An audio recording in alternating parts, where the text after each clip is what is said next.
It's a 2008 GMC Envoy. This low control arm on the passenger side. So I already got it out.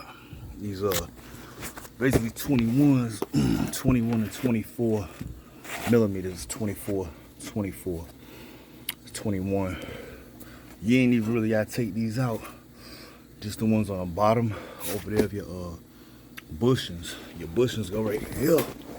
These are 24s. You got 24, 24, two 24s, 24. That's a 15. And then slide out. You hit this right here. Get this one right here. That's a 24, 24. I believe it's a 21. Basically, it'll slide out. So to get it out though, you have to hit right here with a hammer. To get this out, you gotta hit it real good right here.